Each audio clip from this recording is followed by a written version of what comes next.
Okay, in these episodes, I'm going to show you how to prepare your first worm bin. This is going to be a simple worm bin using these like a Rubbermaid totes. This is a rugged tote. It's a 10-gallon, and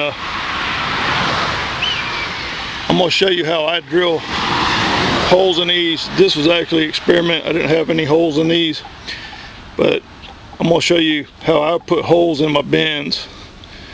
And this first segment though is the getting the worm bedding ready. And one thing I'm going to tell you is that here I have cardboard, and I've got cup holder paper. You got newspaper. And most people try not to get the colored paper out of the newspaper. Ours just has so much, it's hard to do sometimes. So I get some in mine, but a lot of times if you pull the outer page off, you can get where there's no color paper. I know people worry about color on some of the inks, but a lot of it is safer than it used to be, but I mean, you never know. But this is a basic worm bedding, and the cup holder, you can soak this, squeeze it, put it in for worm food, but also if your worm bin is getting too wet, you can use it like this to dry it up. This is actually one of the best worm foods there is, and a lot of people worry about their worms going hungry, but all this stuff you see right here is all actually worm food. They can live off of just this. You don't ever have to put any kind of table scraps or anything in there. But the purpose of composting worms is to, you know, help get rid of your kitchen waste. But you don't ever have to worry about your worms going hungry as long as they have stuff like this. They can live off of just newspaper, just cup holder, just cardboard. And the cardboard, it's also a good area for them to breed and lay cocoons in. It seems like when you use this stuff, you get a lot more baby worms. But you can also certain foods out of your kitchen, it'll also make them breed better. But what I do this cardboard, when you get older, you can't tear dry cardboard like a young person. And I just usually box mine up just like this.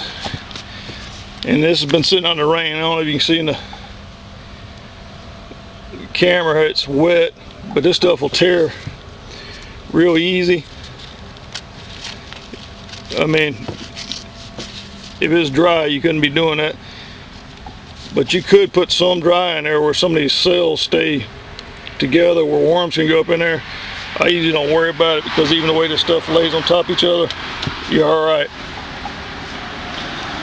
But this is the basic worm bedding material I use. You can use different things to start it with. It can even be out of your yard. It can be composted leaves, whatever, and it works real good. And that's the first step of setting a worm bin up. And every time I go into the store to get coffee, I'll get one of these coffee holders, and I've got plenty of them. Like I say, they add up. So I always keep that on hand in case I did need to dry something up. But you can dry it up with other paper products. It's just this is a real absorbent material. And as far as getting it ready, you just basically shred it into some smaller pieces. And even like your newspaper, you can run it through a paper shredder. But you can also use like your bills and stuff, the paper, you can make the bedding too. Just make sure you don't get those plastic windows in there, because that stuff lasts forever. or just paper, depending on the amount of worms you have. I mean, you can have well composted paper, you know, in 3 months. Just depends. It could be 2 months, 5 months, just depends on the worms. But anyway, that pretty much covers this segment. I'm going to be doing these in between rain showers, and if anybody has any kind of questions, always feel free to ask me. You can PM me or whatever. Sorry about the traffic noise. And I'll be glad to answer any of your questions. But that's the end of part 1. And next I'll move on to getting a Rubbermaid tub ready.